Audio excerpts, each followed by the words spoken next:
को सार्थक किया।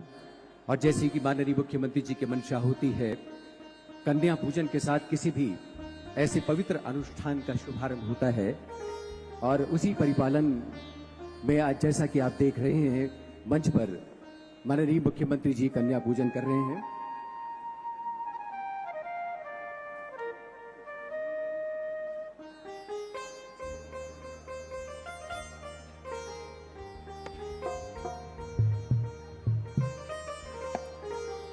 माननीय प्रधानमंत्री श्री नरेंद्र मोदी जी के आत्मनिर्भरता के आह्वान के साथ सारा देश उनके इस मंत्र को चरितार्थ करते हुए अपने अपने प्रदेशों के विकास और उसकी समृद्धि को लेकर आगे बढ़ रहा है।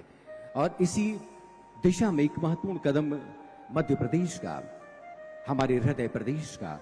और जैसा कि आप सब जानते हैं, सबका साथ, सबका विकास, सबका विश्वास, सबका प्रयास, इन तमाम पहलुओं को समेटते हुए माननीय प्रधानमंत्री जी की आवाज को मध्य प्रदेश में चरितार्थ करते हुए माननीय मुख्यमंत्री श्री शिवराज सिंह चौहान जी ने भी अपना एक महत्वपूर्ण कदम आगे बढ़ाया है। मंचासीन हमारे अतिथियों का हम अब विभाग की ओर से स्वागत करना चाहेंगे।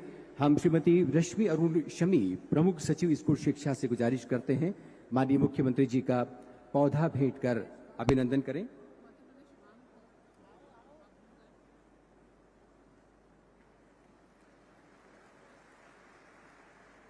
आज हमारा मन चंदन है, जिस जन की मंगल अभिलाषा, कर्ममयी पाती हो भाषा, जिसमें जगमग जगमग आशा।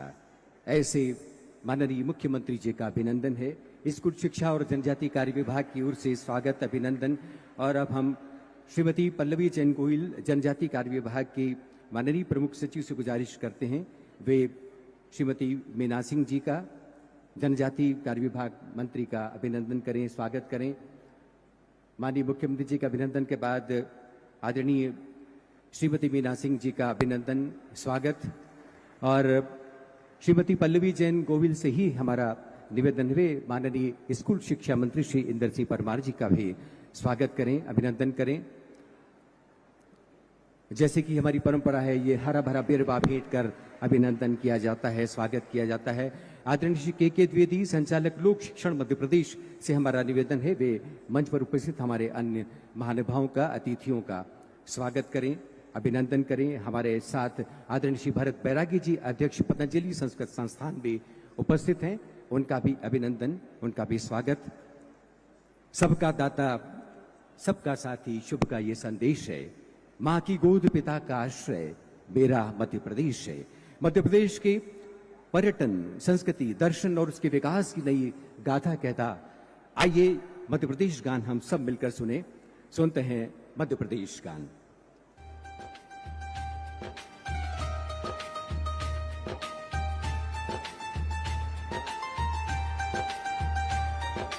सुख का दाता, सबका साथी, शुभ का ये संदेश है, माँ की गोद पिता का आश्रय, मेरा मध्य प्रदेश है। कविता, न्याय, वीरता, गायन, सब कुछ यहाँ विशेष है। हृदय देश का यह मैं इसका, मेरा मध्य प्रदेश है, मेरा मध्य प्रदेश है। सुख का दाता, सबका साथी, सुख का दाता, सबका साथी, शुभ का ये संदेश है, माँ की गोद पिता का आश्रय, मेरा मध्य प्रदेश है। सुख का दाता, सबका साथी, शुभ का ये संदेश है, माँ की गोद पिता का आश्रय, मेरा मध्य प्रदेश है। विंध्याचल साभाल नर्मदा काजल जिसके पास है, यहाँ ज्ञान विज्ञान कला का लिखा गया इतिहास है। विंध्याचल साभाल नर्मदा काजल जिसके पास है, यहाँ ज्ञान विज्ञान कला का लिखा गया इतिहास है। उर्वर भूमि सघन वन रत्न संपदा जहाँ अशेष है, स्वर सौरभ सुषमा से मंडित मेरा मध्य प्रदेश है।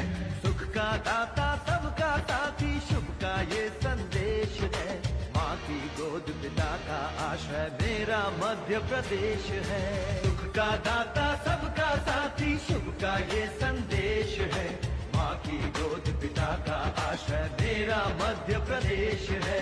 क्षिप्रा में अमृत घट छलका मिला कृष्ण को ज्ञान यहाँ, महाकाल को तिलक लगाने मिला हमें वरदान यहाँ। क्षिप्रा में अमृत घट छलका मिला कृष्ण को ज्ञान यहाँ, महाकाल को तिलक लगाने मिला हमें वरदान यहाँ।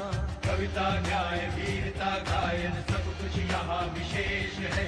हृदय देश का यह मैं इसका मेरा मध्य प्रदेश है। सुख का दाता सबका साथी शुभ का ये संदेश है। माँ की गोद पिता का आश्रय मेरा मध्य प्रदेश है। मेरा मध्य प्रदेश है। हाँ, मेरा मध्य प्रदेश है। मेरा मध्य प्रदेश है। मेरा मध्य प्रदेश है। मेरा मध्य प्रदेश है। मेरा मध्य प्रदेश है।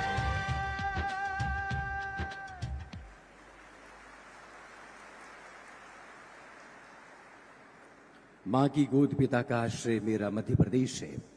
हमारा मध्य प्रदेश खुशहाल मध्य प्रदेश, समृद्धि की दिशा में निरंतर आगे कदम बढ़ाता हुआ मध्य प्रदेश। माननीय मुख्यमंत्री जी की मंशा है कि आओ चल के नया सूरज खोजें और न मिले तो किरण किरण फिर जमा करें हम, और इस तरह एक नया सूरज बनाए हम। ऐसा ही सूरज तलाशने की मंशा माननीय मुख्यमंत्री शिवराज सिंह चौहान की होती है। और आज जब नए सूरज में नई रोशनी के साथ इस मध्य प्रदेश को देखने की मंशा में आप सबको शामिल करने का इरादा इस समारोह के माध्यम से हो रहा है। यह समारोह परिकल्पित हुआ है माननीय मुख्यमंत्री जी की इच्छा पर। स्कूल शिक्षा विभाग और जनजाति कार्य विभाग ने मिलकर इस समारोह को ये भव्यता प्रदान की है, और हमें इस बात की हार्दिक प्रसन्नता है कि आप सब हजारों हजार की तादाद में माननीय मुख्यमंत्री जी के इस विशेष प्रशिक्षण सत्र में, इस शिविर में, इस समारोह में शामिल होने के लिए आए हैं। आप सबका हम इस मंच से बात करते हैं।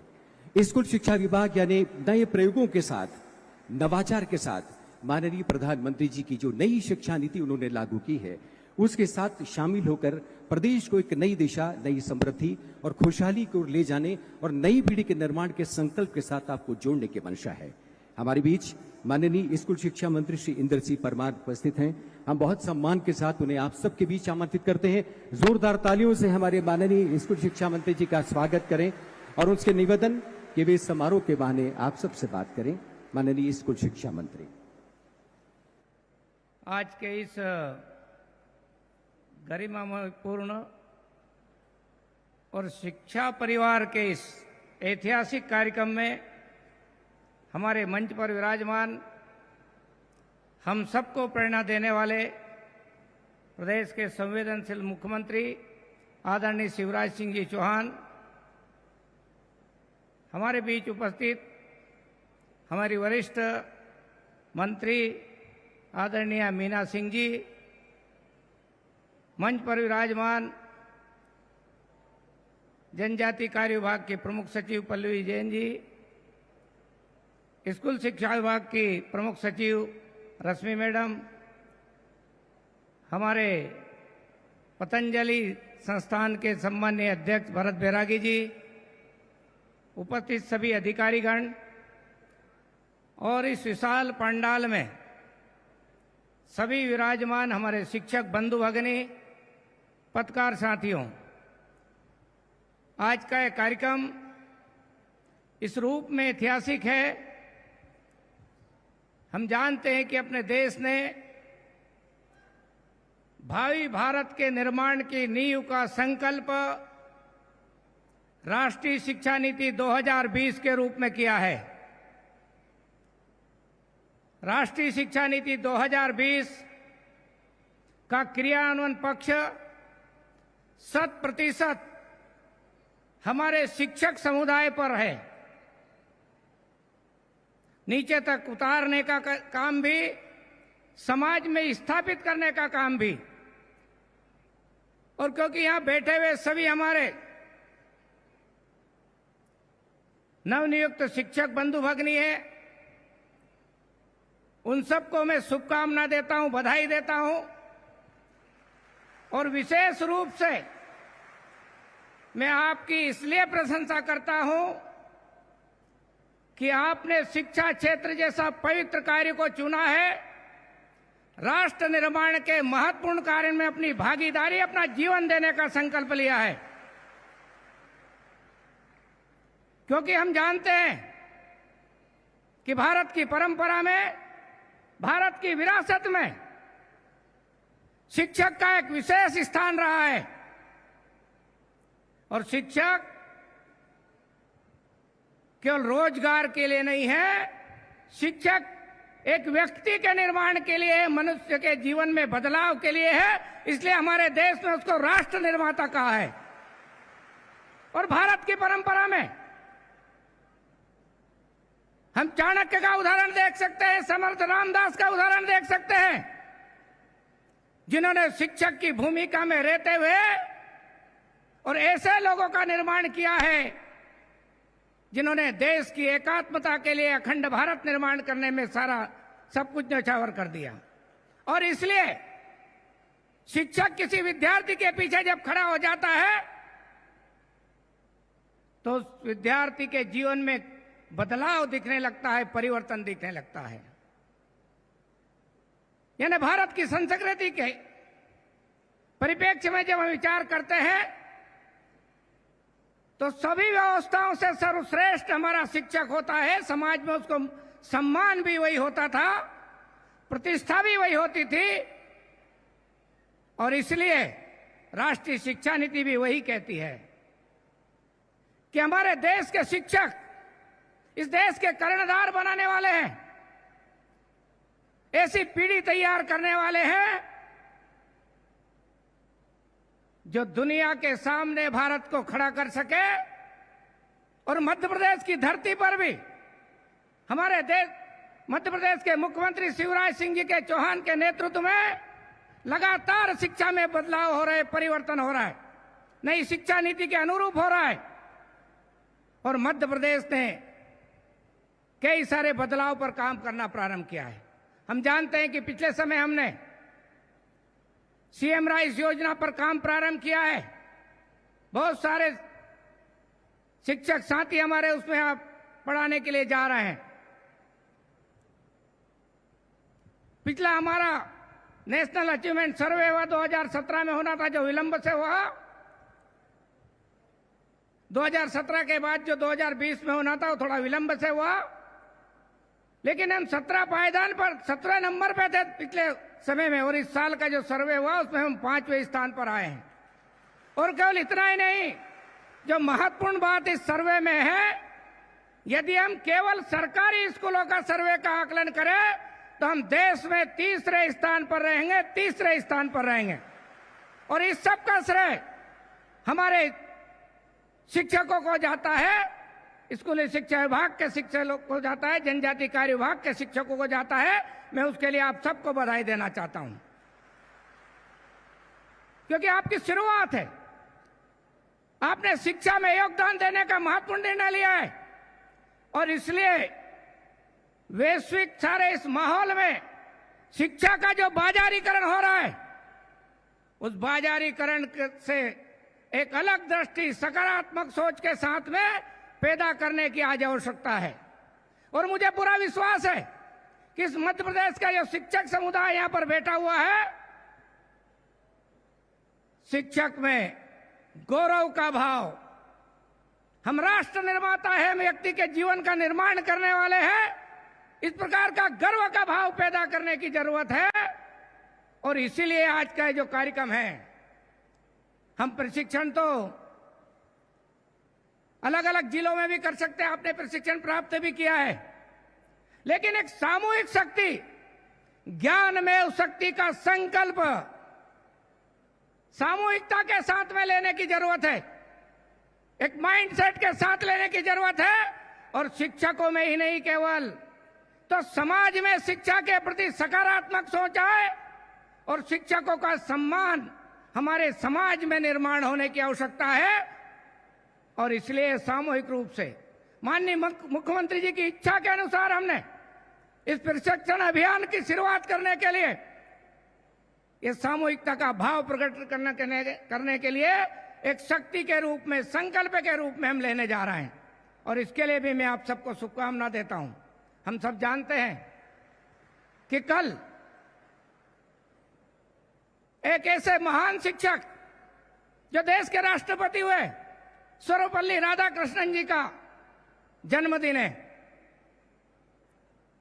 उनके जन्मदिन को हम शिक्षक दिवस के रूप में स्वीकार करते हैं। मैं उसके लिए भी आपको शुभकामना देता हूं, बधाई देता हूं। लेकिन निश्चित रूप से एक बड़ा जो काम हमारे सामने है, सबसे बड़ा, हम कैसे पढ़ाएंगे, किस प्रकार पढ़ाएंगे, सीखने की वृत्ति कैसे बनेगी। पहले सिखाने का काम था, अब सीखने पर हमारी शिक्षा नीति जोर दे रही है।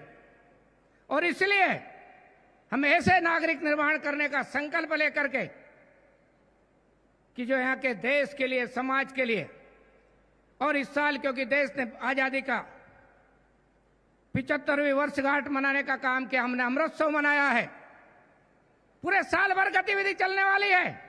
आप सबने उसमें बढ़ चढ़कर भाग लिया है, उसके लिए भी मैं आपको बधाई देता हूं। लेकिन एक बात और मैं कहना चाहता हूं अपनी ओर से कि 2047 का भारत, जब भारत अपनी स्वर्ण जयंती मनाएगा, जब 100वीं वर्षगांठ मनाएगा, तब का भारत कैसा होगा, उसका चित्र बनाने की जवाबदारी भी एक छात्र के जीवन में बदलाव ला करके हम सबकी है, आप सबकी है। और मुझे विश्वास है कि भारत का वो संकल्प आत्मनिर्भर भारत, भारत के प्रधानमंत्री नरेंद्र मोदी जी के नेतृत्व में जो एक आंदोलन का रूप ले रखा है, शक्तिशाली भारत, सामर्थ्यवान भारत। और केवल इतना ही नहीं, अब भारत वो भारत नहीं होगा कि जो केवल अपने देश के लोगों की भूख मिटाने के लिए काम करे। 2047 का भारत, जिस पर काम प्रारंभ हो गया है, जिसमें हिस्सेदारी आपकी प्रारंभ हो गई है, शिक्षा के माध्यम से हम विश्व गुरु भारत की नींव भी रखने जा रहे हैं, जो काम आपके द्वारा शुरू हो चुका है। लेकिन मैंने कहा कि केवल अब भारत के लोगों की केवल भूख मिटाने का काम हमको नहीं करना है। 2047 में उस संकल्प के साथ में कि हम विश्व का भी भरण पोषण भारत कर सकता है, इस प्रकार का आत्मनिर्भर भारत, सक्षम भारत, सामर्थ्य भारत और दुनिया को शांति भी दे सकता है, उस भारत के निर्माण की नींव का काम राष्ट्रीय शिक्षा नीति के माध्यम से देश में हो रहा है। और मैं समझता हूं कि सबको गर्व करने का विषय कि हम ऐसे काल में पैदा हुए हैं जिस काल में हमको अपने भाग्य को लिखने का काम हमारे हाथों में है, क्योंकि हमने पढ़ा है, देखा भी है। जब हमारे देश की परंपरागत शिक्षा व्यवस्था को गुलामी के कालखंडों में बदला गया था, जिस देश की धरती पर 6.5 लाख से अधिक गुरुकुल होते थे, उसको बदल करके हमारा राज्य स्थायी रूप से स्थापित इस धरती पर कैसे हो जाए, उसके लिए इस देश की शिक्षा व्यवस्था को और संस्कृति को नष्ट करने का काम अंग्रेजी राज्य में किया गया था। उसके बाद में इतना आमूलचूल परिवर्तन फिर से शिक्षा में हो रहा है। हमको अपनी शिक्षा, भारत केंद्रित शिक्षा, ज्ञानयुक्त शिक्षा देने के काम पर फिर से आगे बढ़ना है।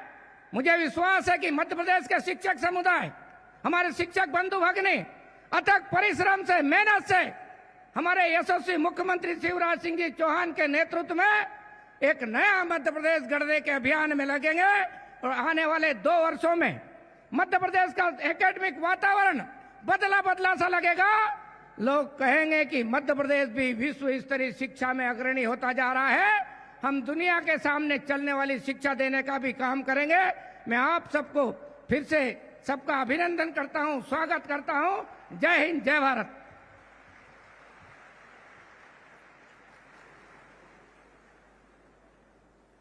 बहुत बहुत धन्यवाद माननीय स्कूल शिक्षा मंत्री जी। कई सारे संदर्भों और कई सारे पहलुओं का खुलासा किया और खासतौर पर इस बात को रेखांकित किया कि हमारा मध्य प्रदेश जिस तरह से नई उपलब्धियों के साथ समृद्धि के नए आसमान तय कर रहा है और हम सबको फक्र होता है, लेकिन ये सामूहिक इच्छा शक्ति से ही अब संभव है। देश आजादी का अमृत पर्व मना रहा है और इस अमृत पर्व में हमारी कुछ संकल्प हैं, कुछ सौगंधें हैं और उन सौगंधों को पूरा करने के लिए माननीय प्रधानमंत्री जी के उस आह्वान पर मध्य प्रदेश भी अगुवा हो रहा है। और उसी दिशा में एक महत्वपूर्ण कदम शिक्षा के नैतिक मूल्यों की पुनर्स्थापना का है। आज ये समारोह जैसा कि आप सबको मालूम है स्कूल शिक्षा और जनजाति कार्य विभाग ने मिलकर किया है। हमारे बीच जनजाति कार्य विभाग की माननीय मंत्री श्रीमती बीना सिंह उपस्थित हैं। हम चाहेंगे कि वे भी कृपया आप सबसे मुखातिब हों और इस अवसर पर अपना संदेश आप सबसे साझा करें। आदरणीय श्रीमती बीना सिंह जी और करतल ध्वनि से आइए हम इस महिला नेतृत्व का भी हार्दिक अभिनंदन करें, स्वागत करें।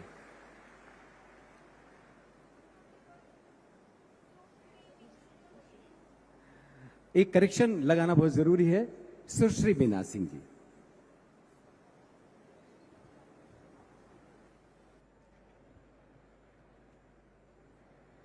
आप सबसे विनम्र अनुरोध है, माननीय मुख्यमंत्री जी का ताली बजाकर आप सब लोग स्वागत करें।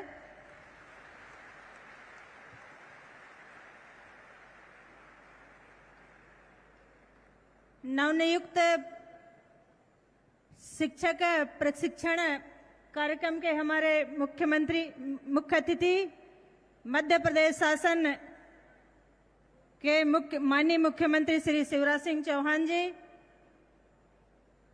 स्कूल शिक्षा मंत्री परम सम्मानीय श्री इंदर सिंह जी परमार, स्कूल शिक्षा विभाग की हमारी प्रमुख सचिव सम्मानीय रश्मि मैडम,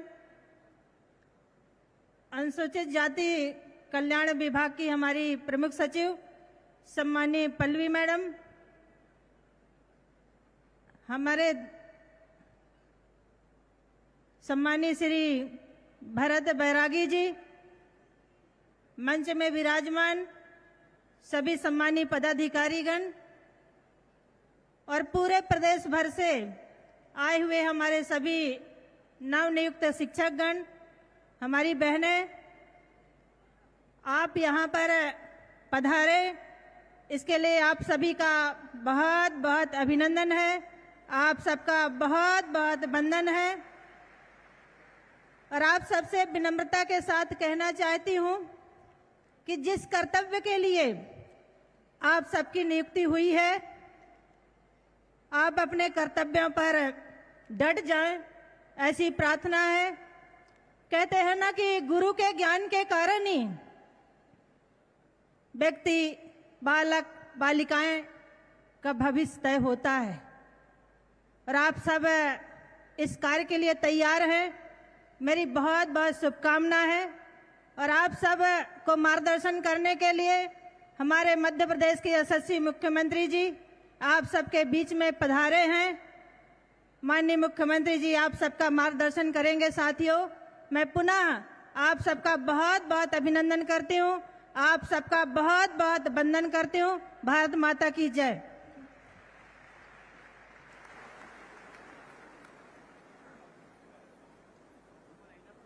आपकी शुभकामनाओं का बहुत बहुत स्वागत, अभिनंदन माननीय मंत्री जी। और हजारों की तादाद में आप मध्य प्रदेश के विभिन्न शहरों, गांव, कस्बों से मध्य प्रदेश की इस राजधानी में माननीय मुख्यमंत्री जी के आमंत्रण पर पधारे हैं। मुख्यमंत्री जी की इच्छा है कि वे अपने हाथों से प्रतिनिधि बतौर प्रतीक स्वरूप 6 शिक्षकों को अलग अलग जिलों से जो शिक्षक आए प्रतिनिधि स्वरूप मंच पर आएंगे और माननीय मुख्यमंत्री जी के हाथों शुभकामना पत्र और प्रशिक्षण सामग्री प्राप्त करेंगे। इस क्रम में सबसे पहले हम आमंत्रित करते हैं सुश्री स्वाति यादव, माध्यमिक शिक्षक, EPAS, तरुण कला, पिपरिया, होशंगाबाद, नर्मदापुरम। ये आप ही की प्रतिनिधि है, जोरदार तालियों से इनकी आमद का स्वागत करें। ये तालियां लौटकर आप सब तक पहुंचे, आप अपने सम्मान में ये तालियां बजा रहे हैं। सुश्री पूजा तिवारी, उच्च माध्यमिक शिक्षक, जिला निवाड़ी, ब्लॉक पृथ्वीपुर, शासकीय कन्या उच्चतर माध्यमिक विद्यालय पृथ्वीपुर। हिंदी विषय के लिए इनका चयन हुआ है। सागर से पधारी हैं। स्वाति जी के बाद सुश्री पूजा तिवारी।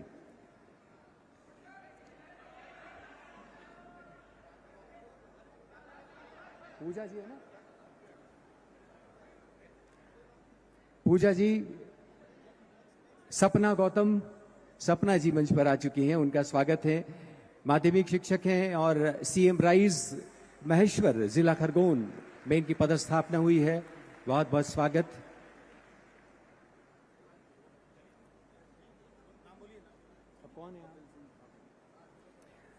श्री कपिल सिंह ठाकुर, उच्चतर माध्यमिक शिक्षक, सीएम राइज शासकीय उत्कृष्ट उच्चतर माध्यमिक विद्यालय इच्छावर, जिला सीहोर।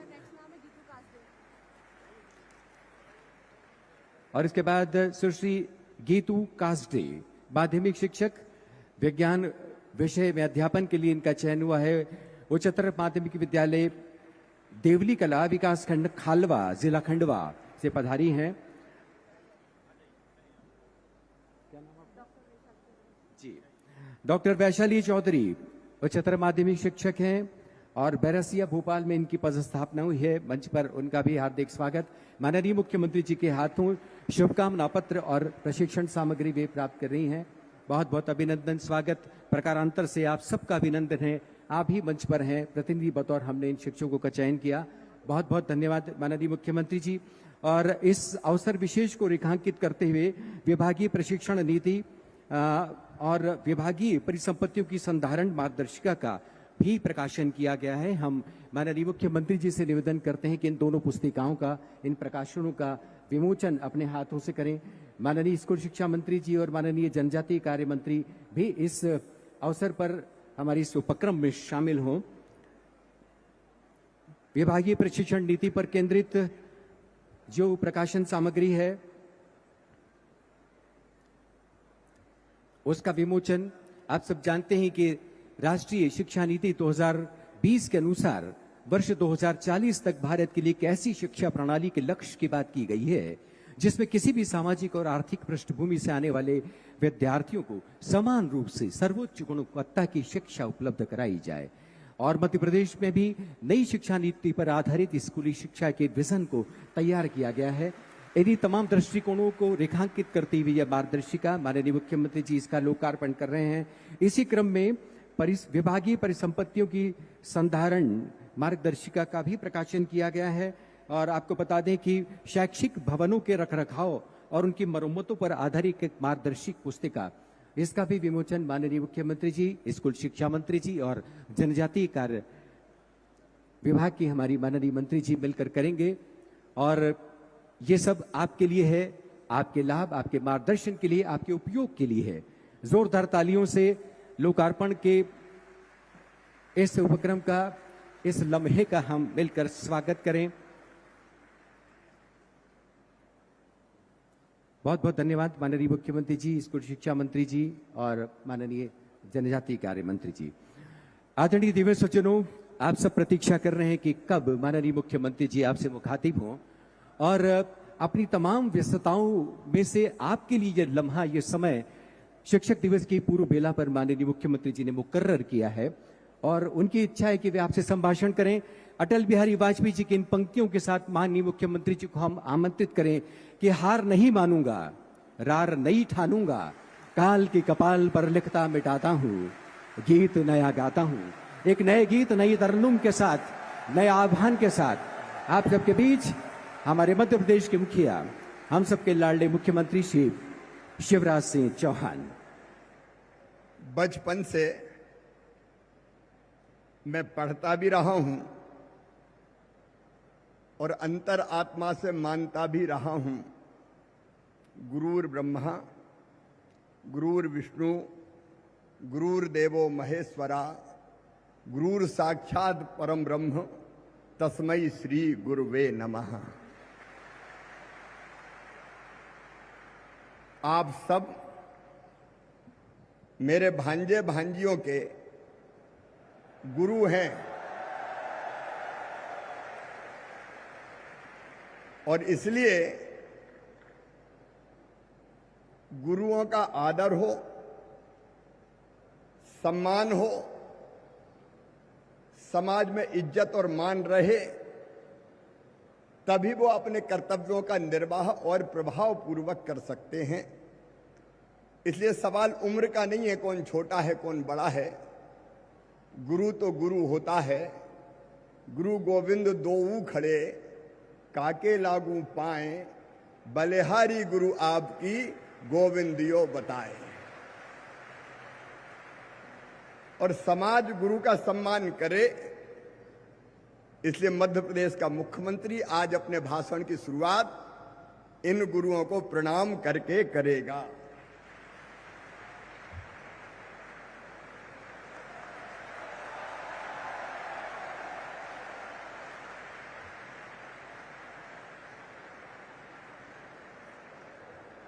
ये मैंने हृदय से किया है, अंतरात्मा से किया है। और बचपन से जब मैं पढ़ता था,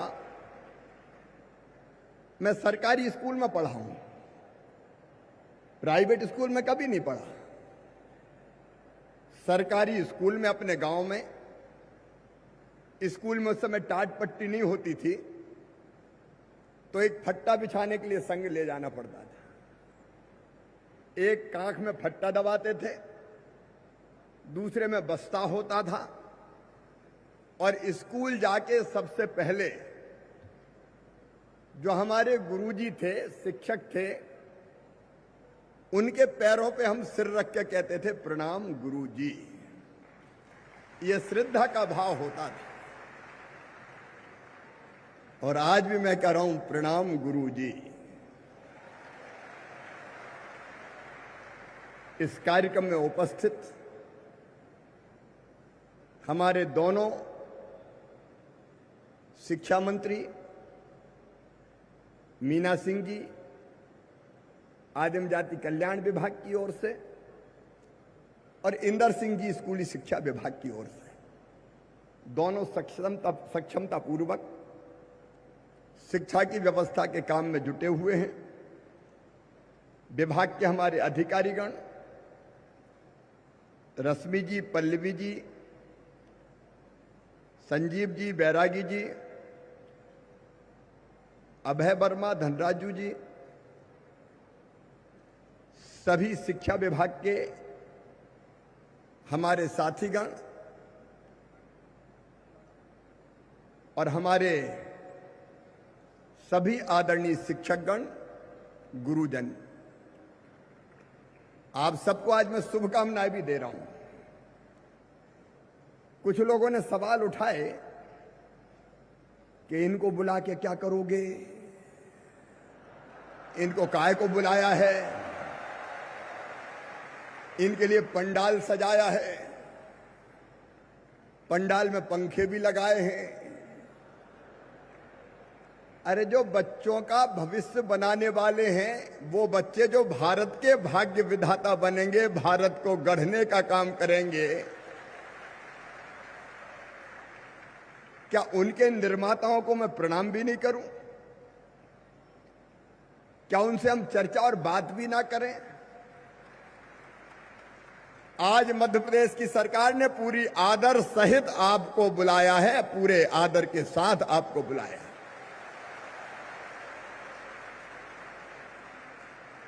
और मुख्यमंत्री मतलब मध्य प्रदेश के प्रथम सेवक के नाते मैं आपको वचन देता हूं कि आपके मान और सम्मान को बनाए रखने में हम कभी कोई कसर नहीं छोड़ेंगे।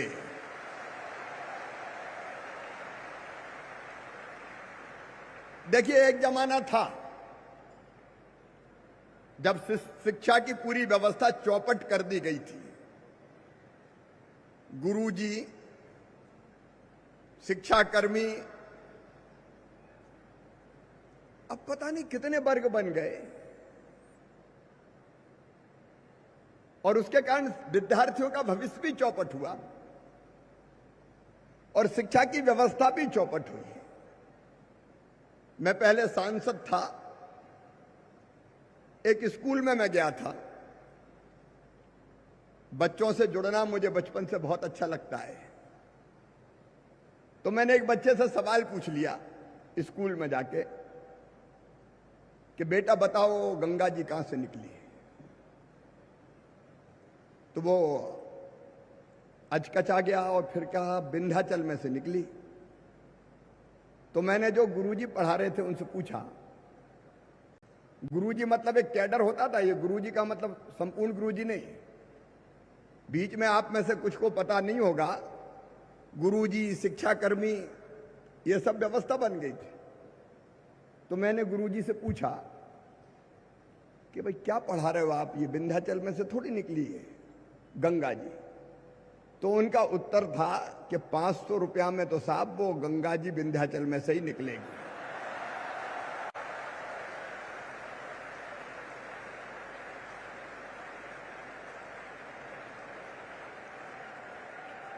शिक्षकों का भविष्य चौपट हो गया तो भविष्य क्या बनाएंगे वो?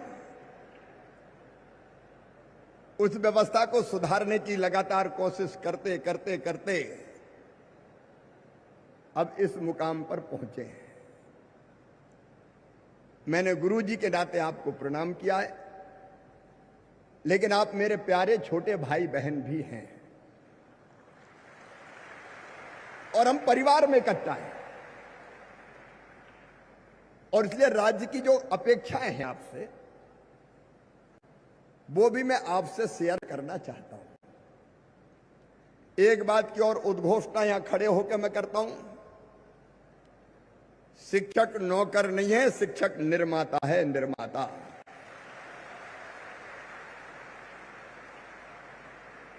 और इसलिए आपका जो काम है वो काम नौकरी का काम नहीं है। आप ये भूल जाओ कि आप कोई नौकरी करने वाले शासकीय सेवक हैं। आप बच्चों का भविष्य गढ़ने वाले गुरु हैं, और मैं अच्छी तरह जानता हूं आप जैसे बच्चों का भविष्य गढ़ेंगे, बच्चे वैसे ही आने वाले समय में भारत गढ़ के दे देंगे, मध्य प्रदेश बना के दे देंगे। यह दायित्व बहुत बड़ा है, ये छोटा नहीं है मित्रों, और हमारी जिम्मेदारी है कि हम अपने आप को इस दायित्व के अनुरूप खुद को गढ़ लें। और इसलिए अंतरात्मा में एक दृढ़ निश्चय कर लो कि मैं गुरु हूं, और मुझे आने वाले भारत के लिए, जिसके बारे में भी इंदर जी ने बताया, वैभवशाली, गौरवशाली, संपन्न, समृद्ध भारत, उसके लिए अच्छा मध्य प्रदेश, उसके लिए बच्चों को तैयार करना है। बच्चे माटी के लौंदे होते हैं, जैसा चाहो बचपन में गढ़ दो। और इसलिए स्कूल की शिक्षा सबसे ज्यादा महत्वपूर्ण है। आज मैं मेरी कहानी आपको सुनाता हूं। जैसे मैंने बताया, मैं जैत में सरकारी स्कूल में पढ़ा, भोपाल में भी सरकारी स्कूल में पढ़ा। हमारे गुरुजी आज भी वो हैं, श्रद्धेय रतन चंद जैन। मैं जाता था, उनके सिर पे हम सभी पैर उनके सिर पे हम सदैव ही उनका आशीर्वाद लेने के लिए हम अपने सिर को उनके पैरों पर सदैव रखते थे। अब मैं पहले बहुत धीरे धीरे पढ़ता था, किताब पढ़ने का कहते थे वो, अच्छा पढ़ के सुनाओ, बच्चों से कहते थे। 5 क्लास के एक ही गुरु होते थे, दूसरी वाले आ जाओ तो दूसरी वाले जाके उनके आसपास खड़े हो गए, कुर्सी पे वो बैठते थे, हम आसपास खड़े हो जाते थे। फिर तीसरी वाले आ जाओ, फिर चौथी वाले आ जाओ, ऐसा पढ़ाते थे। तो मैं किताब बड़े धीरे धीरे पढ़ता था, गुनर गुनर सी, कुछ समझ में नहीं आता था। एक दिन उन्होंने मुझे कहा, बेटा तुम ऐसे घबरा के काहे को पढ़ते हो? पढ़ो जोर से, शब्दों का उच्चारण जोर से करो और स्पीड धीमी रखो। तो मैं उस दिन से जोर से पढ़ने लगा और स्पीड धीमी रखने लगा, बीच में गैप रखने लगा। फिर एक काम करते थे वो, हर शनिवार के दिन बाल सभा होती थी हमारे यहां। तो बाल सभा में बाकी भी कार्यक्रम होते थे, लेकिन वो अब रामायण की 5 दोहे तक, मतलब बीच में चौपाइयां होती है और चौपाई के बाद दोहे होते, तो 5 दोहे तक वो रामायण पढ़वाते थे। तो 2 बच्चे रामायण को चौपाई सस्वर पढ़ते थे, परहित सरस धर्म नहीं भाई, पर पीड़ा सम नहीं अधमाई। फिर उसका अर्थ पढ़ते थे, तो वो अर्थ मुझसे पढ़वाते थे कि शिवराज अर्थ पढ़ेगा। तो मैं अर्थ बढ़िया पढ़ने लगा। धीरे धीरे स्थिति यो हो गई कि वो रामायण की चौपाई पढ़े तो मैं पढ़ा हुआ जो अर्थ था वो नहीं पढ़ता था, मैं बिना देखे ही अर्थ करने लगा। अब गांव में ये बात फैल गई कि यार मोड़ा तो बहुत तेज है, ये तो रामायण को अर्थ बहुत अच्छो करे। तो कई जगह मैं रामायण का अर्थ करने लगा। मैं अच्छा वक्ता अगर बना तो उसका श्रेय है श्रद्धे रतन चंद जैन जी को। मैं जो कुछ हूं, आज मैं बाकी बच्चों से भी आपके माध्यम से कहना चाहता हूं, शिवराज जो कुछ है वो अपने गुरु के कारण है, अपने गुरु के कारण। मुझे उनने एक बात और कही जो मैं आपसे शेयर कर रहा हूं और आप भी बच्चों से कहना। उनने मुझे एक मंत्र दिया कि शिवराज, तुम ये मत समझो कि गांव में पैदा हुए, किसान के घर पैदा हुए, हम छोटे किसान, कि मैं क्या कर सकता हूं। उनने मेरे दिमाग में ठूस ठूस के भर दिया कि तुम दुनिया में सब कुछ कर सकते हो, तुम अनंत शक्तियों के भंडारों, अपने आप को छोटा बालक मत मानो, कुछ करने का सोचो, कुछ करने का सोचो, कुछ करने का सोचो। मेरे दिमाग में बैठ गई बात का कुछ करना है।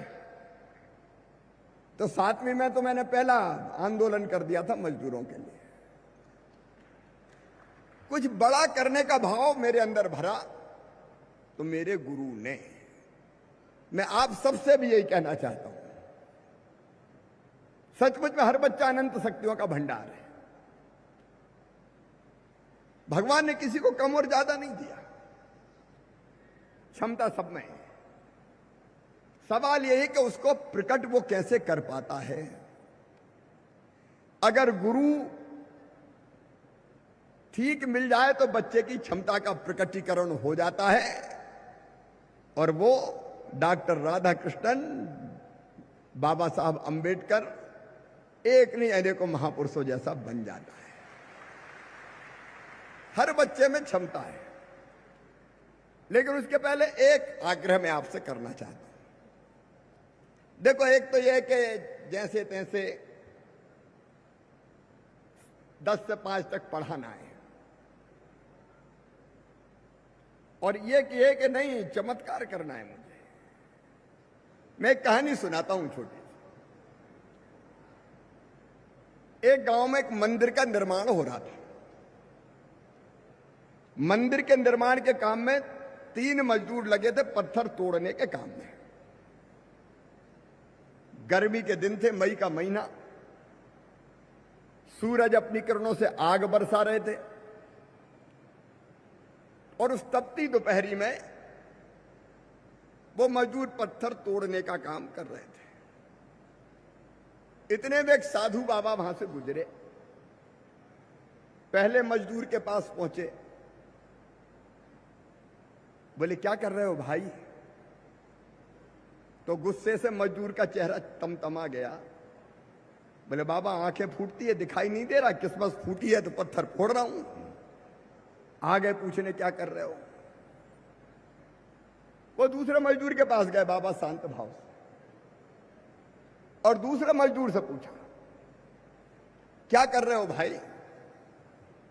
तो दूसरा मजदूर अपेक्षाकृत शांत था। उसने कहा दुनिया में आए हैं तो जीना ही पड़ेगा, और इसलिए मजदूरी कर रहा हूं, पत्थर तोड़ रहा हूं।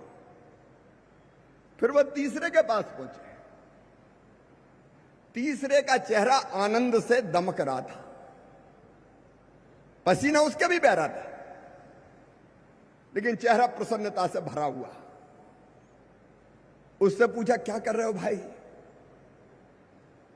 तो उस मजदूर ने प्रसन्न मन से कहा देख नहीं रहे हो बाबा, सामने भगवान का मंदिर बन रहा है, और भगवान के मंदिर के निर्माण के लिए पत्थर तोड़ने का सौभाग्य मेरे हाथों से को मिला है। इन हाथों से पत्थर तोड़ रहा हूं, मेरा सौभाग्य, ये पत्थर भगवान के मंदिर में लगेंगे। मेरे प्रिय बहनों और भाइयों,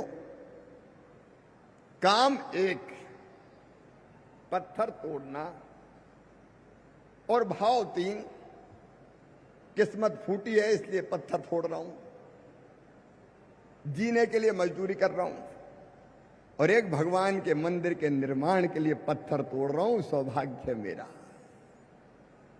मेरे प्रिय छोटे बहनों और भाइयों, गुरुजनों, एक ही हो सकता है कि ठीक है बन गए शिक्षक तो जैसे तैसे 10 से 5 करो कराओ नौकरी और निकल लो। दूसरा यह है कि ठीक है अब जो बता दिया विभाग ने उतना पूरा करो। और तीसरा ये कि भारत का भाग्य गढ़ने का सौभाग्य मेरे हाथों से मेरे को मिला है। मैं इन बच्चों को उनके अनुरूप गढ़ के पढ़ा के दिखाऊंगा। सचमुच में जिंदगी आनंद बन जाएगी। पढ़ाई का काम पूजा लगेगा, इससे बड़ा काम तो कोई है ही नहीं। और आपके हाथों अगर कुछ ऐसे बच्चे तैयार हो गए जिनने मध्य प्रदेश बना दिया, देश बना दिया, तो पूरे जीवन आप आनंद और प्रसन्नता से दमकते रहोगे कि चलो मेरे हाथों ये पवित्र काम हुआ है। आप जैसा काम कोई नहीं कर सकता, दूसरे प्रोफेशन के लोग नहीं कर सकते। और इसलिए कई बार मैं पढ़ने मचल उठता है मेरा मन, पढ़ाने। और अब भी जब मौका मिलेगा तो आप कहोगे तो पढ़ाने में भी आ जाऊंगा कभी कभी। अद्भुत काम है। और कई शिक्षक अपने ऐसे हैं जो सरकारी स्कूलों के चमत्कार कर रहे हैं, आज भी हैं, ऐसा नहीं है कि नहीं है। अभी आपको यहां बता रहे थे शिक्षा मंत्री कि हम 17वें से 5वें नंबर पे आ गए, सरकारी में 3रे नंबर पे, और मुझे विश्वास है आप सबके प्रयास से हम पहले नंबर पर भी शिक्षा में पहुंचेंगे। मनमोहन विश्वकर्मा माध्यमिक विद्यालय गेहूंखेड़ी ब्लॉक नरसिंहगढ़, सीखने का आनंददायी माहौल उनने खड़ा किया। बच्चे स्कूल आने मचलते हैं, भगते नहीं हैं। टेक्नोलॉजी से जोड़कर आईसीटी के माध्यम से शिक्षण उन्होंने शुरू किया, प्रेजेंटेशन स्किल डेवलप की, और जनता के सहयोग से स्कूल को बदल कर रख दिया। पेन, कॉपी, रजिस्टर, कंप्यूटर, टी गार्ड सबकी व्यवस्था कर ली। अब मेरे पास कई कहानियां हैं।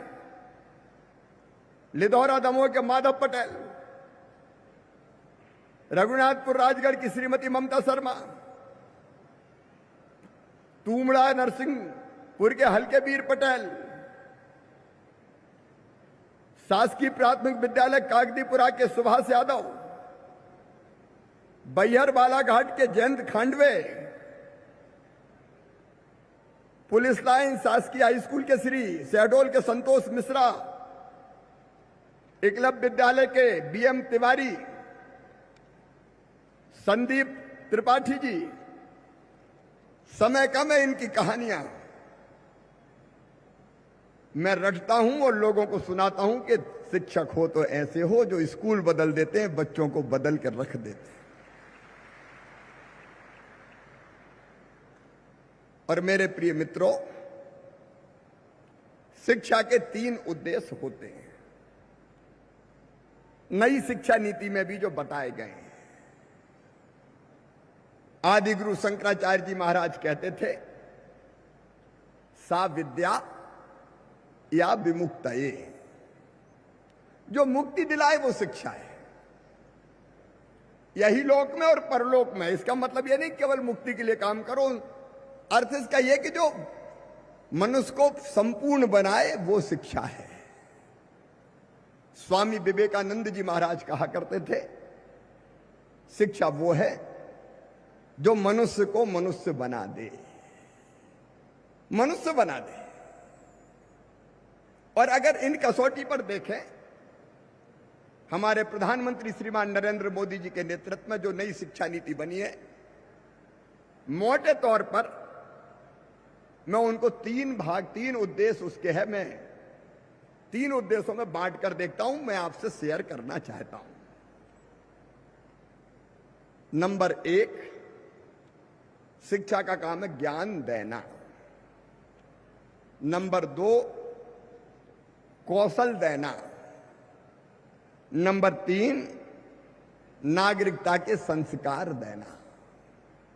अब ज्ञान आप सब समझते हैं, इतिहास का, भूगोल का, गणित का, विज्ञान का, भाषा का, जो पीढ़ियों से संचित ज्ञान है उसको हम इस पीढ़ी को ट्रांसफर कर दें, ज्ञानवान बना दें। जो काम हम करते हैं उसको हम कैसे इस ढंग से पढ़ाएं, रटंत विद्या ना बने। अनेकों रोचक तरीके, रोचक तरीकों से कैसे बच्चों को पढ़ा सकते हैं और मूल कॉन्सेप्ट को समझें। अगर कॉन्सेप्ट ठीक से उन्हें समझ लिया तो रटने की जरूरत नहीं पड़ेगी। विषय समझ में आ गया, वो रटेंगे नहीं, वो उसमें इतने प्रवीण हो जाएंगे कि अपने ढंग से फिर उसको कहेंगे, समझ जाएंगे, तो फिर वो संपूर्ण हो जाएंगे। एक ज्ञान देने का काम, वो काम आप दे रहे हैं। आपको कई तरह के प्रशिक्षण भी दिए जाते हैं, अलग अलग प्रशिक्षण भी हो रहे हैं, तो ज्ञान देने का काम हमको करना ही है। लेकिन शिक्षा का दूसरा उद्देश्य और है, कौशल देना। कौशल देने का मतलब है बच्चा इतना योग्य बन जाए कि नौकरी रोजगार के लिए दर दर की ठोकरें ना खाना पड़े। और इसलिए प्रधानमंत्री जी को धन्यवाद, व्यावसायिक शिक्षा अब 6वीं क्लास से ही प्रारंभ करने का फैसला नई शिक्षा नीति में किया गया है। देखिए, हम बच्चों को ऐसा नहीं बना सकते। आजकल कई बार मीडिया के मित्र हंगामा खड़ा कर लेते हैं कि मास्टर ने पानी का गिलास बच्चे से भर के बुलवा लिया। इसमें क्या तकलीफ है भाई? मतलब ऐसा लगता है कि बच्चे कुछ करे ही ना। अरे हम अपने स्कूल में, सामने जगह थी और पीछे जगह थी स्कूल के, तो बरसात के दिनों में ककड़ी बोते थे, भुट्टा बोते थे, खुदाई खोदते थे, और फिर भुट्टा जब हो जाते थे तो तोड़ के गुरुजी को भेंट करके इतने खुश होते थे कि देखो गुरुजी कितने अच्छे भुट्टे हुए। और बाद में दिवाली नवंबर में, दिसंबर में आलू लगा देते थे। बच्चों को परिश्रम करना आना चाहिए। इसका मतलब मैं ये नहीं कह रहा कि सबसे परिश्रम ही करवाए, लेकिन मेहनत करने का बुनियादी गुण। व्यावसायिक शिक्षा का मतलब यही है कि केवल किताबी शिक्षा नहीं, उसके साथ साथ अलग अलग, चाहे कृषि की हो, बागवानी की हो, नई शिक्षा नीति में कई चीजों के प्रावधान है, उसकी शिक्षा भी देना। और शिक्षा का तीसरा उद्देश्य है जो बहुत महत्वपूर्ण है, नागरिकता के संस्कार देना। मेरे प्रिय मित्रों, ये शिक्षक है जो बच्चों में देशभक्ति का भाव भरेगा। देशभक्त, चरित्रवान, ईमानदार, कर्मठ, केवल अपने लिए नहीं, समाज के लिए सोचने वाले, परहित की चिंता करने वाले, आत्मवत सर्वभूतेषु मानने वाले, जियो और जीने दो का भाव वाले, ऐसे बच्चे अगर तैयार हो गए तो देश अपने आप बन जाएगा। भारत को विश्व गुरु बनने से कोई रोक नहीं सकता। और इसलिए नैतिक शिक्षा, मुझे कई बार बहुत चिंता होती, मैं आज आपसे शेयर करना चाहता हूं। हमने बेटियों के पैर क्यों हमने छुए? मैं क्यों सरकारी कार्यक्रम कोई भी बेटियों की पूजा से शुरू करता हूं? इसलिए कि जब समाज में भाव देखते हैं माता, बहन और बेटी के प्रति, जो आधुनिक युग में विशेषकर फोन, स्मार्टफोन और कई बार टीवी देख के भी पैदा हो रहा है, वो ठीक नहीं है। कई बार मैं तो कांप जाता हूं अंदर से। आज मैं आपसे शेयर कर रहा हूं कैसी कैसी घटनाएं होती है। आज आपको मैं बता रहा हूं और तकलीफ के साथ बता रहा हूं, दुराचार की जो घटनाएं होती है बेटियों के साथ,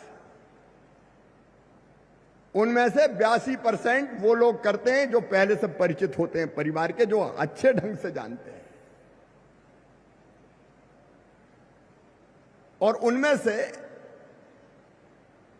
5-6% ऐसे होते हैं जो निकट के रिश्तेदार होते हैं। और कहते हुए मेरी आत्मा रोती है कि कई बार तो ऐसी घटना आती है कि पिता ने ही पुत्री के साथ दुराचार कर लिया। बहुत कम है, लेकिन ऐसे नराधम, नीच, पिशाच आज समाज में है। और तब मन में चिंता होती, कहां जाएगा समाज, आखिर कौन दिशा देगा। ये काम कोई पुलिस नहीं कर सकती। घर में क्या कर लेगी पुलिस जाके, बताइए। परिचिति गड़बड़ करेगा पुलिस, क्या कर लेगी। कुछ घटना तो ऐसी हुई कि माता पिता ने भरोसा करके किसी के पास छोड़ दिया और उसने गड़बड़ की। संपूर्ण समाज ऐसा नहीं है, मैं सबकी बात नहीं कर रहा, लेकिन ये राक्षसी प्रवृत्ति पनप रही है। इसको कौन रोकेगा, बताओ। इसको हम संस्कार देके रोक सकते हैं। और इसलिए मुख्यमंत्री के नाते मैं बेटियों के पैर धोता हूं, उनको तिलक लगाता हूं, उनकी पूजा करता हूं और समाज को संदेश देने की कोशिश करता हूं कि बेटियां देवियां हैं। इसलिए लाडली लक्ष्मी से लेकर अनेकों योजनाएं, ये केवल कर्म कांड नहीं है, लेकिन ये बेहतर शिक्षा और संस्कार कहां से मिलेंगे। क्या बेटों के मन में, बच्चों के मन में ये भाव भरना जरूरी नहीं कि ये जो बेटी है ये तेरी बहन ही है। अलग तरह के संस्कार, नैतिकता, चरित्र, उसको गढ़ने का काम। और इसलिए मैं आप सबसे निवेदन करना चाहता हूं कि हमारी व्यवस्था में इस शिक्षा के लिए पर्याप्त जगह रखिए। अलग पीरियड, अलग दिन तय हो, जिसमें हम नैतिकता की कहानी सुनाए, देशभक्ति की कहानी सुनाए। मैं बताऊं, मेरे गुरुजी ने मुझे कहा कि बड़ों की इज्जत करनी चाहिए, तो मैं खूब पैर छूता था बड़ों का, मुझे क्या संकोच, क्योंकि मेरे गुरु ने कहा है। बात स्वभाव में आ गई, संस्कार बन गई। और इसलिए देशभक्त हमने कोशिश की है। अरे एक जमाने में तो कुछ ही महापुरुष थे जिनकी कथाएं होती थी पाठ्यक्रम में। हमने कहा क्रांतिकारियों की कथाएं पढ़ाएंगे, देशभक्तों की कथाएं पढ़ाएंगे, भारत के गौरवशाली इतिहास की कथाएं पढ़ाएंगे। और हमने जोड़ी कई कथाएं और जोड़ेंगे। चंद्रशेखर आजाद क्यों नहीं पढ़ाना चाहिए देश के लिए, सब कुछ न्योछावर कर दिया। शहीद आजम सरदार भगत सिंह क्यों नहीं होने चाहिए, उधम सिंह क्यों नहीं होने चाहिए, वीर सावरकर क्यों नहीं होने चाहिए। एक ने अनेकों महापुरुष, मैं कोई बहुत महापुरुष। देश आजाद कैसे हुआ, देशभक्ति और उसके साथ साथ नैतिक शिक्षा। ये नैतिक शिक्षा का पीढ़ा बहुत जरूरी है। अब हमसे पूछते तो समय गुरु जी 5 अच्छी चीज बताओ, 5 अच्छी बातें बताओ, तो हम कहते थे सदा सत्य बोलो, कभी चोरी मत करो, माता पिता का, गुरु का आदर करो।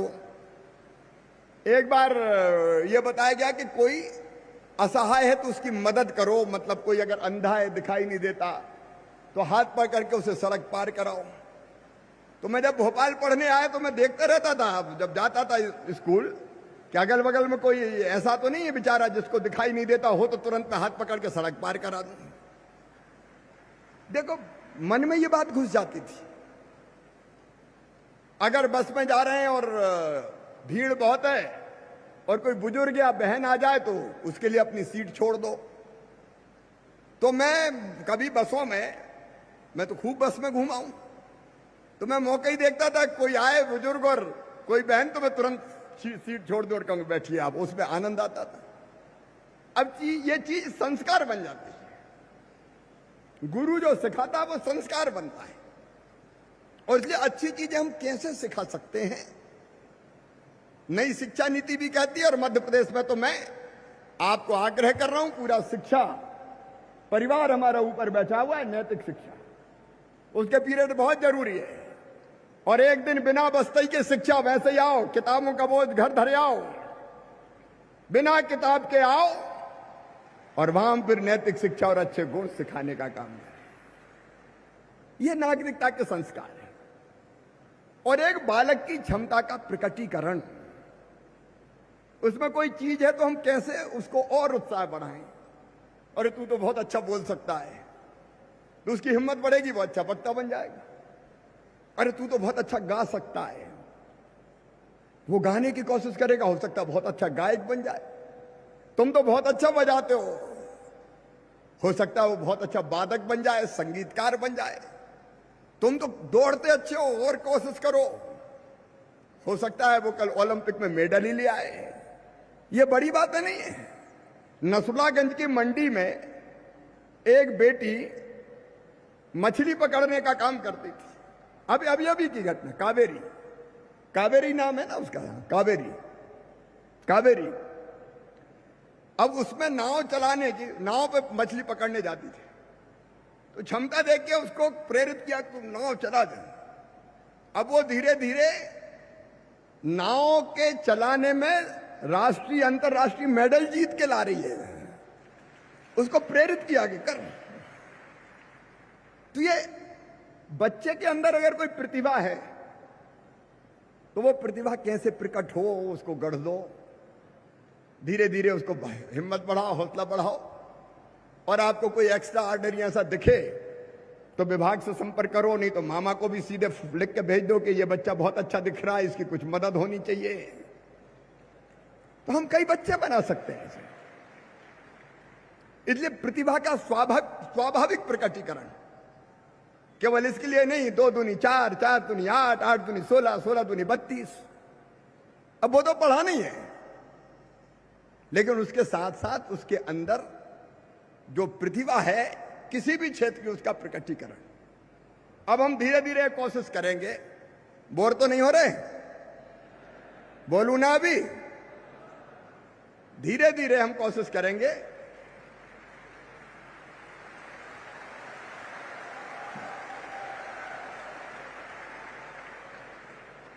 धीरे धीरे योग की शिक्षा प्रारंभ करेंगे, और उसकी ट्रेनिंग भी आप में से कई लोगों को देंगे। योग, व्यायाम, प्राणायाम, ये बच्चों को निरोगी बनाएगा। और मैं सच कहता हूं, ये सब तरह की जो शिक्षा है वो देके बच्चों को आप गढ़ सकते हो। आज मैंने इसलिए बुलाया, एक बार सीधे, और आज नहीं, मेरी तो इच्छा है कि हर साल बुलाएं।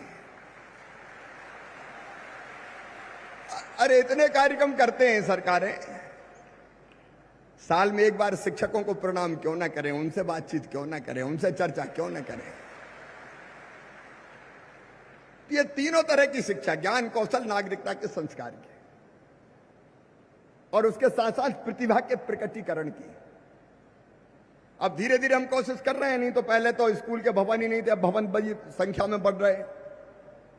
सीएम राज स्कूल का कॉन्सेप्ट लेके आए, लेकिन मैं तो चाहता हूं हर विद्यालय वैसा हो।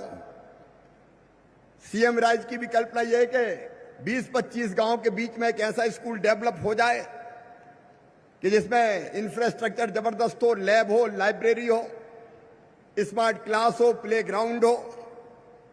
बच्चों को हम भी शिक्षा दे सकें, जरूरत पड़े तो दिल्ली और भोपाल से विशेषज्ञ से भी शिक्षा दिलवा दें, उसकी स्वाभाविक क्षमता को प्रकट करवा पाए।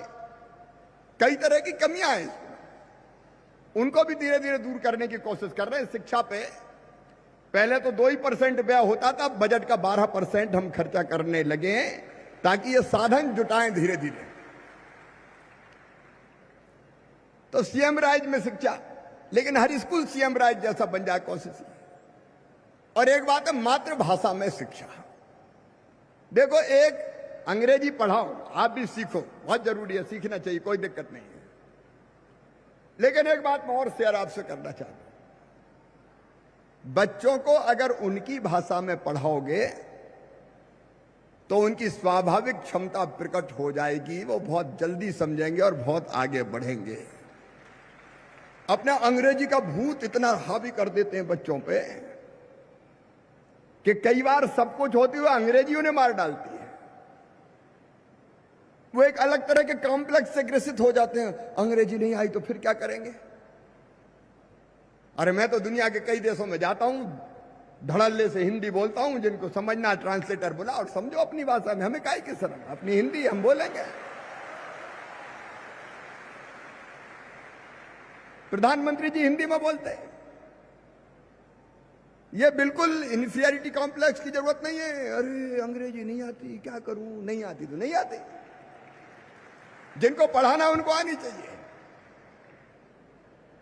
अंग्रेजी भाषा के रूप में मैं सीखने से इनकार नहीं कर रहा, लेकिन अपनी भाषा का गौरव और उसमें शिक्षा देना, फटाफट बच्चे समझ जाते हैं। और दुनिया के कई देश, जर्मनी, जापान, फ्रांस, चीन, कोई अंग्रेजी में बोलते हैं क्या? ये तो हमें मानसिक गुलाम बना दिया गया है, अंग्रेजी। मैंने कहा नहीं जी, हिंदी चलेगी जी। और इसलिए मध्य प्रदेश पहला राज्य जहां मेडिकल की पढ़ाई भी इस साल हिंदी में शुरू करवा देंगे हम। मेडिकल की पढ़ाई, इंजीनियरिंग की पढ़ाई भी, भाषा के नाते सब भाषा पढ़ाए, कोई दिक्कत नहीं है, अंग्रेजी से भी कोई दिक्कत नहीं है। लेकिन अपनी भाषा, निज भाषा की उन्नति है सब उन्नति को मूल, ये भाव मन में रहनी चाहिए। मेरे प्रिय मित्रों, एक महान और बड़ा काम आपको मिला है। आपका काम भारत के भविष्य को निर्धारित करेगा। और ये जैसा मेरे गुरुजी ने मुझे कहा था कि अपने आप को कमजोर मत समझना, दीनहीन मत समझना, आज मैं आपको वो बात ट्रांसफर कर रहा हूं। तुम ईश्वर के अंश हो, अमरानंद के भागी हो, अनंत शक्तियों के भंडार हो। दुनिया में कोई काम ऐसा नहीं कि जो तुम ना कर सको, और काम तय है अपने। लेकिन उस काम को ढंग से करने के लिए भाषण नहीं बोलता, आचरण बोलता है। हमारा आचरण वैसा चाहिए। अब गुरु हैं, गुरु को देख के लोग सीखते हैं। अब आप बताओ, खुद ही देर से अगर कोई स्कूल जाए और बच्चों से कहे समय का पालन करो, तो कोई अपनी बात मानेगा क्या? अगर हम खुद ही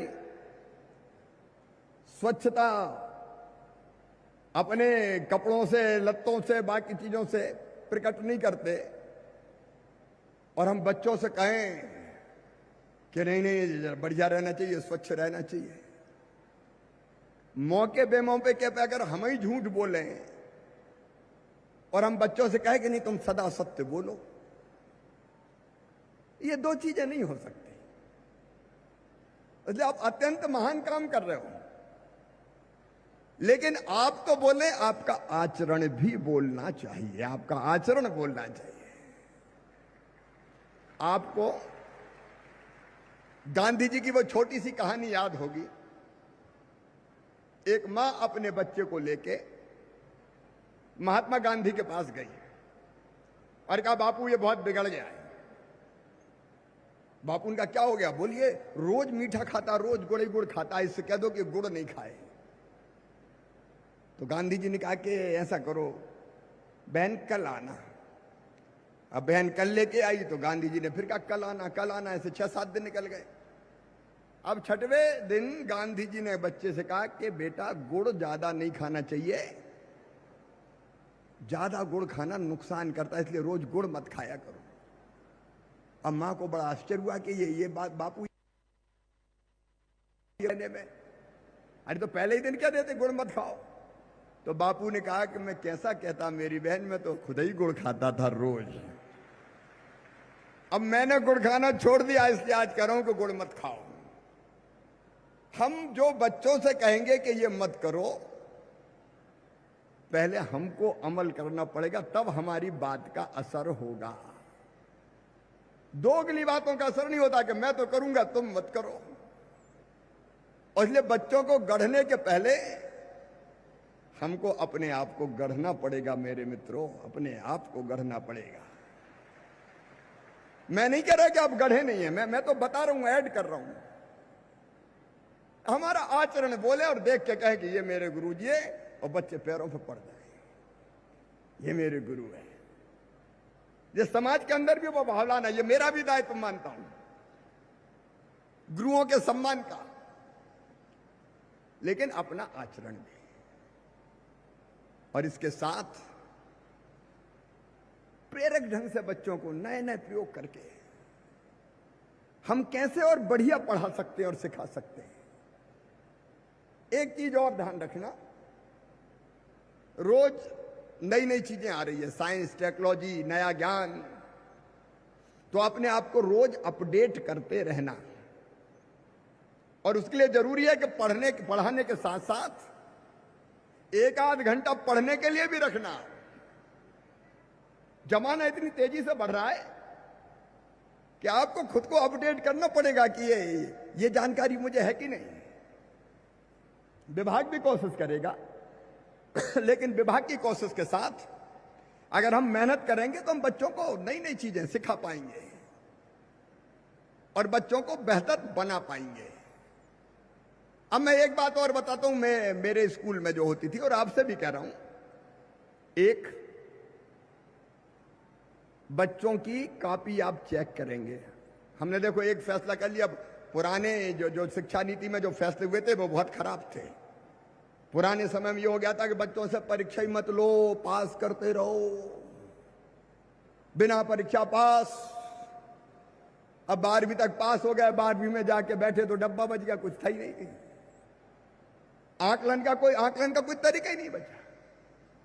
और हमने तय किया 5वीं की भी परीक्षा होगी, 8वीं की भी परीक्षा होगी, और हर साल इंटरनल परीक्षा भी होगी। इनके बिना मूल्यांकन कैसे हो? पता नहीं कहां के मानवतावादी आ गए, बच्चों पे परीक्षा का बोझ नहीं। अब सीखेंगे नहीं तो फिर करेंगे क्या? इसलिए अपन तो परीक्षा करेंगे, 5वीं की भी करेंगे, 8वीं की भी करेंगे, और बीच में इंटरनल भी हर साल होगी, ताकि बच्चों का स्तर पता चले और फिर समझा सके उनको जो होमवर्क आप दोगे घर पे, कॉपी जांचने का काम बहुत महत्वपूर्ण है। उसी में अगर लिख देते थे कि ये इतने में से इतने नंबर, ये चीज सही नहीं, गोला लगा दिया कहीं स्पेलिंग गलत है, तो भाषा की अशुद्धियों जैसी छोटी चीज तत्काल बच्चों की समझ में आती है। मैं आजकल मुख्यमंत्री के रूप में वल्लभ भवन में प्रेजेंटेशन देखता हूं, तो ये मेरे अफसर बैठे हैं, कई बार मैं टोक देता हूं, ये सात षटकोण का नहीं, 7 शक्कर का चाहिए। ये कैसे लिखा? क्योंकि मेरे गुरुजी ने मुझे पढ़ाया। तो ये जो चीजें, और फिर एक जो हमारी पालकों से संवाद, देखो वो जरूर करना है। बेटा बेटी के बारे में पालकों को जानकारी देना, उसका एक सिस्टम बन जाए। पालक स्कूल आए, उसको बताएं, समझाएं कि बच्चा अच्छा है, इसमें अच्छा है, ये दिक्कत है बच्चे में, हम भी कोशिश कर रहे हैं, तुम भी कोशिश करो। तो समय पे आकलन हो जाएगा, तो परिवार भी सहयोग करेगा बच्चों को ठीक करने में। मुझे लगता है कि और जितनी चीजें आपको ध्यान आएंगी नई नई प्रशिक्षण में भी बताई जाएंगी, तो और बेहतर ढंग से हम बच्चों को शिक्षित करके अच्छा नागरिक बना पाएंगे, और अच्छे नागरिक ही अच्छे देश के निर्माता होंगे। अंत में मैं आप सबसे आग्रह पूर्वक कह रहा हूं, गीता के एक श्लोक याद रखना। मैंने बचपन से गीता जी पढ़ी है खूब। अच्छा कार्यकर्ता कौन? भगवान श्री कृष्ण से अर्जुन ने पूछा कि भगवान सात्विक कार्यकर्ता कौन? तो एक श्लोक कहा भगवान ने, मुक्त संगो अनहमवादी धृति उत्साह समन्विता, सिद्धि असिद्धियों निर्विकारा, कर्ता सात्विक उचिते। मुक्त संगो मतलब जो सबको समान माने, सब बच्चों को समान मानना, कोई अप्रिय नहीं। थोड़ा ढीठ होगा, कई बार ऐसे बच्चे भी होते हैं थोड़ा जिद्दी होगा, तो उसको भी प्रेम से समझा के मना के प्यार दे के उसको भी ठीक करना। तो मुक्त संगो। अनहमवादी मतलब प्रेम रखना, अहंकार अपने अंदर नहीं आना चाहिए। धृति मतलब धैर्य होना चाहिए। अब पढ़ाते पढ़ाते मेहनत करते करते कोई सीख ही नहीं रहा तो कई बार गुस्सा आ जाती है अपन को, भाड़ में जा, मुझे क्या करना। गुरु को तो हमेशा धैर्य पूर्वक शिष्य को बनाना और गढ़ना पड़ता है। और एक गुण और रखना, उत्साह। देखो बिना उत्साह के कुछ नहीं होता। कई लोग आपको हतोत्साहित करने आएंगे, अरे कहां चक्कर में लगे हो, दिन रात पढ़ाते ही रहते हो, तेरे पढ़ने से कोई भारत बन जाएगा क्या, ये भारत कभी सुधरने वाला नहीं है। ऐसे लोग भी होते हैं समाज में जो अपने आप को निरुत्साहित कर देंगे, छोड़ो छोड़ो यार मैं भी काय को करूं। सदैव उत्साह से भरे रहना और इसी संकल्प के साथ काम करना कि मेरे विद्यार्थियों को गढ़ना है ताकि वो भारत गढ़ के दिखा सके। ये दृढ़ संकल्प कभी समाप्त नहीं होना चाहिए हमारा। अपना देश अत्यंत प्राचीन और महान देश है। 5000 साल से ज्यादा ज्ञात इतिहास है हमारा। ये देश वो देश है जिसने आज नहीं 12 साल पहले कहा, एकम सद विप्रा बहुधा वदंती सत्य। एक विद्वान को अलग अलग तरीकों से कहते हैं। ये देश है जिसके ऋषियों ने हजारों साल पहले कह दिया। संयुक्त राष्ट्र संघ बाद में बना, हजारों साल पहले कह दिया, अयम निजम परा बेत्ती गणना लघु चेत साम उदार चरिता नाम तू बस वैव कुटुंबकम। ये मेरा ये तेरा ये सोच छोटे दिल वालों का होता है। जो विशाल हृदय के होते हैं वो तो कहते हैं सारी दुनिया ही एक परिवार है। ये वो धरती है जिसने कहा आत्मवत सर्वभूतेषु, सबको अपने जैसा मानो सिया राम में सब जग जानी। ये धरती वो है जिसने जिए और जीने दो का मंत्र दिया। ये धरती वो है जिसने कहा धर्म की जय हो अधर्म का नाश हो, प्राणियों में सद्भावना हो और विश्व का कल्याण हो। ये धरती वो धरती है जिसने कहा सर्वे भवन्तु सुखिनः सर्वे सन्तु निरामया सर्वे भद्राणि पश्यन्तु मां कश्चित् दुख भाग भवेद। केवल मैं नहीं, सब सुखी हो, सब निरोग हो, सबका मंगल हो, सबका कल्याण हो। और आज गुरुजनों के प्रशिक्षण शिविर में इस डायस पर खड़े हुए मैं ये उद्घोषणा करता हूं कि भौतिकता की अग्नि में दग्ध विश्व मानवता को शाश्वत शांति के पथ का दिग्दर्शन अगर कोई कराएगा तो अपना भारत कराएगा, अपना देश कराएगा। उसके लिए मध्य प्रदेश तैयार करने और उसके लिए बच्चे तैयार करने। तो आपसे यही निवेदन है कि इस काम में परिश्रम की पराकाष्ठा करते हुए अपने आप को झोंक के लगाएं। मैं फिर आपका शुभकामनाएं देता हूं और एक विश्वास मैं आपको दिलाता हूं, आपका मान, आपका सम्मान, उस पर कभी आंच ना आए, इसके लिए सरकार कटिबद्ध रहेगी। बहुत बहुत शुभकामनाएं, प्रणाम। एक बार फिर से नमस्कार। मेरे साथ बोलिए भारत माता की, भारत माता की जय। मध्य प्रदेश, जोर से जय मध्य प्रदेश। जाओ, बच्चे आपका इंतजार कर रहे हैं अपना सुनहरा भविष्य बनाने के लिए, और मेहनत से आप पढ़ाओगे तो आत्म संतोष भी मिलेगा। जाओ का मतलब अभी उठ के मत चले जाना, अभी थोड़ा कार्यक्रम बचा। अपना सुनहरा भविष्य के लिए बच्चे आपका इंतजार कर रहे हैं। गढ़ो और अपना मानव जीवन सार्थक करो। बहुत बहुत धन्यवाद, प्रणाम, नमस्कार। बहुत बहुत धन्यवाद माननीय मुख्यमंत्री श्री शिवराज सिंह चौहान। अपने संकल्पों से जो अंधकार धोते हैं, मिट्टी की लघु काया वाले ऐसे ही होते हैं। मध्य प्रदेश का यह सौभाग्य है कि ऐसा विश्वासजीवी नेतृत्व, गतिशील नेतृत्व के रूप में हमें शिवराज सिंह चौहान हासिल हुए हैं। आदरणीय देवी सज्जनों, इससे पहले कि हम आभार ज्ञापन के लिए माननीय आयुक्त महोदय को आपके बीच आमंत्रित करें, आपको हम बता दें कि स्कूल शिक्षा विभाग और जनजातीय कार्य विभाग द्वारा आयोजित आज के इस नवनियुक्त शिक्षकों के प्रशिक्षण कार्यक्रम का अगला सत्र माननीय मुख्यमंत्री जी के प्रस्थान के बाद जारी रहेगा। आप सबसे निवेदन है कि अपने स्थान पर बने रहें, अनुशासन पूर्वक सुबह से लेकर अभी तक लगातार जिस तरह से एक अनुशासन का परिचय आपने दिया है, जिस संयम और शांति का परिचय आपने दिया है, उसे बरकरार रखें। और अब बहुत सम्मान के साथ हम आभार ज्ञापन के लिए आमंत्रित करते हैं माननीय श्री अभय वर्मा जी को। आयुक्त लोक शिक्षण कृपया पधारें और आभार ज्ञापन करें।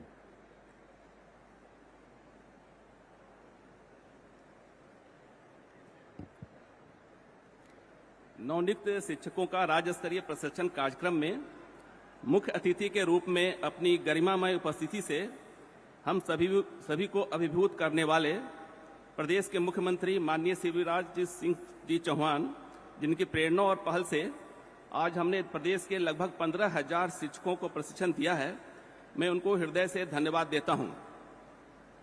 प्रदेश में शिक्षा में निरंतर हो रही प्रगति तथा शिक्षा के क्षेत्र में उत्कृष्टता के लिए किए जा रहे कार्यों में उनकी प्रेरणा से ही संपादित हो रहे हैं। कृपया शांति बनाए रखें।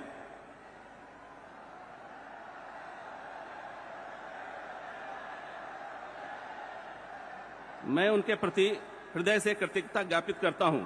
मैं माननीय सुश्री मीना सिंह जी के मंत्री जनजातीय कार्य विभाग एवं अनुसूचित जनजाति कल्याण विभाग का भी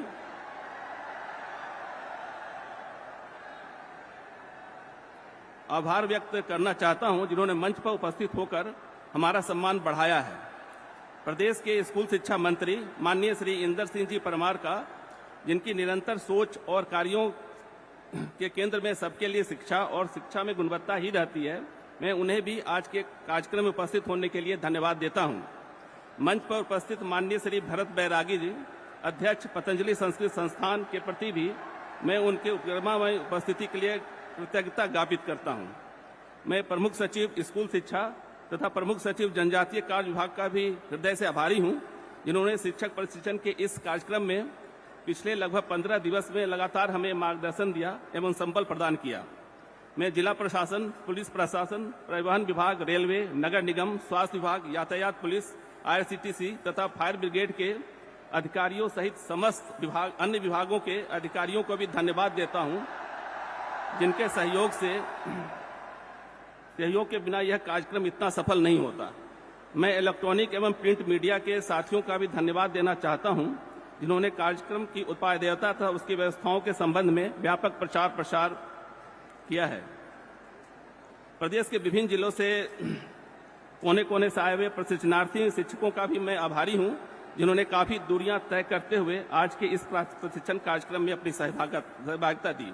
मैं शिक्षा तथा जनजातीय कार्य विभाग के अधिकारियों कर्मचारियों के प्रति भी अपनी कृतज्ञता ज्ञापित करता हूं, जिनके अथक प्रयासों से लगभग 15,000 प्रशिक्षणार्थियों के प्रशिक्षण का संपूर्ण व्यवस्था संपन्न हो सकी। धन्यवाद।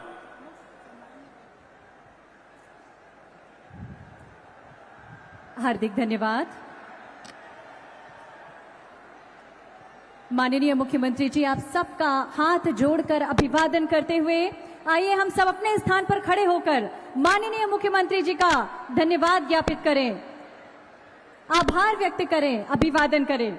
और कार्यक्रम के द्वितीय सत्र में अब हम प्रवेश करने जा रहे हैं। आगामी क्रम में बढ़ते हुए आइए द्वितीय सत्र में हम प्रवेश करते हैं। उद्बोधन का सिलसिला जो चल रहा था, कुछ देर के लिए उद्बोधन के इस क्रम को हमने विराम दिया और अब एक बार फिर उद्बोधन के इस क्रम को हम गति प्रदान करेंगे। आदरणीय देवियम सज्जनों, शिक्षा का मुख्य उद्देश्य बालक का चहुमुखी विकास करना है। बालक के इस विकास में शिक्षक की बहुत महत्वपूर्ण भूमिका होती है, ये आप सब जानते हैं। एक अच्छा शिक्षक विकास की इस प्रक्रिया में तभी सार्थक भूमिका का निर्वहन कर सकता है जब वह स्वयं प्रशिक्षित हो